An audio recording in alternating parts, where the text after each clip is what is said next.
Rear brakes, 2019 GMC Canyon. Rotors and pad replacement. Let's get down to it. First thing you want to do is take your lug nuts off. That's a 7/8 or 22 millimeter. Get your lug nuts off. You don't know how to do that, don't be working on cars. And if you want to learn, there's lots of YouTube tutorials on it. First thing you want to do before anything is get your set screw out of here. It's a T30 Torx bit, so you're going to need one of them. Give it a few taps. And, ooh, it came out, good. If it doesn't want to come out, put a little heat on it, a little butane torch, math gas, propane, oxyacetylene, whatever you have available. You can get them for $5.99 at the gas station down the road. Little, what, butane torches? Yeah. Yeah. Butane torch. Now that you take that set screw out first, because your brakes usually provide a little bit of drag, keeps the rotor from spinning on you. Next thing you're going to want to do is take your 12 millimeter wrench to these two back caliper bolts right here and right there. Get those out of the way. Move the camera a little over here so you can see what he's doing. That's what I'm trying to do here. There we are. Usually they come out by hand once you break them free, but these ones are a little crusty. Too bad. That one's a little locked up again. Yeah. Ain't bad now. Every quarter turn it stops. Oh, was it acting up? Yeah. Ooh, it is acting up. Stop it, boy. It's going to be a pretty simple brake job unless your parking brake shoes are hanging up on your rotor or your rotor's really seized to your hub surface. But besides that, pretty simple job. You don't need any special tools, caliper turn back tools, nothing like that. You're going to get this caliper compressed using a screwdriver right here. There we go. We pressed it back quite a ways. Looks like we got just a hair more to go with the caliper compression tool. There, Jamie will compress that. There's all different caliper compression tools you can use. But we're using that one. You can get them for like $5 at Harbor Freight, $8 at AutoZone, whatever. You can use a C-clamp if you got a C-clamp laying around. Just gotta press that caliper back. Lots of videos on that. We got an 18 millimeter on the caliper mounting bracket bolts. They're gonna be on there pretty good.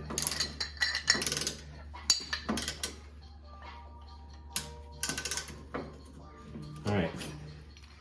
This ratchet's not clicking into reverse. Where's that other one? Oh, this thing was acting up on me the other day. Craftsman is absolute drunk. I have a 20-year-old Craftsman ratchet right here. This is the one that I like to use torque on because it doesn't break. Anything new is junk if you're using it every day. Not fit for a shop.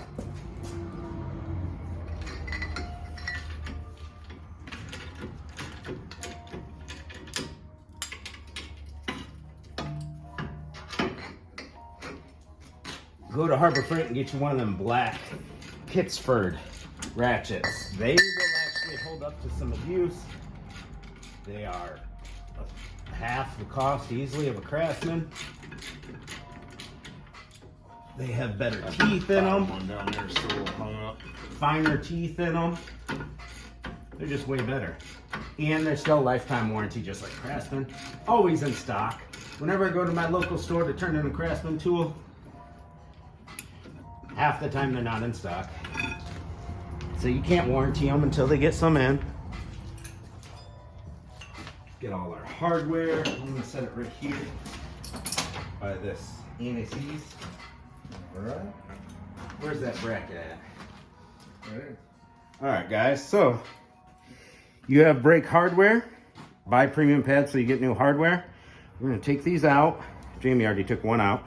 Clean the rust out from there. I like to use the Dremel tool. You can use wire brush, wire wheel, whatever. Clean those out real good. Put a little bit of high temp silicone-based brake grease in there. You can buy it by like a 99-cent pack at AutoZone or whatever. They're right there by the checkout counter. Take these slide pins out, clean them, put some new grease in those too. get it nice and clean. And so we'll put a little grease where those rust marks are so that it doesn't rust in the future, and also where the pads sit on the hardware. Jamie will get this cleaned up, and I'll get this rotor off for y'all. What we want to start off with is a big hammer. Where'd the big hammer go, dude? There it is. We want to see if it'll just pop off for us. We're changing the rotor anyway, so we're not worried about hurting the surface. You can see the huge rust lifts and bubbles on this.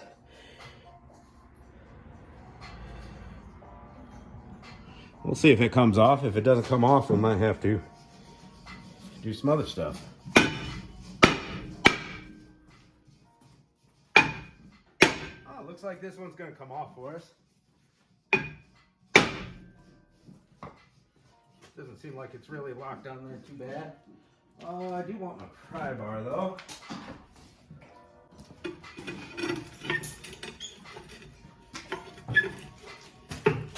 It's stuck on there a little bit.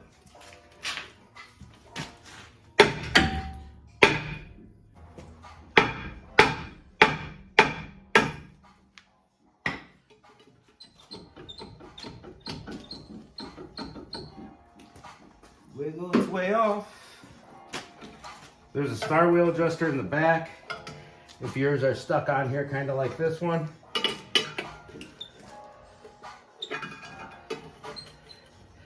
Half the time they're froze up when they're this rusty though.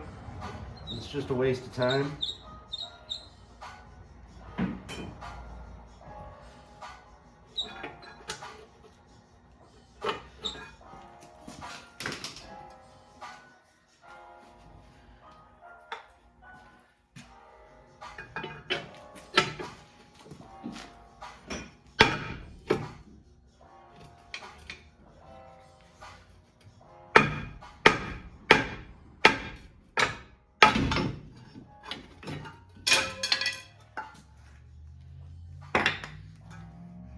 Rusty crusty, that'll make them hang up, those rotors. If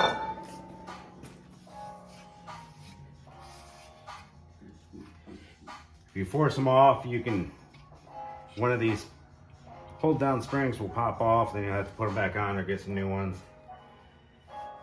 Now it's off. Now we want to clean up our hub surface with the wire wheel, spray down our new rotor with some brake cleaner. We'll get back to y'all.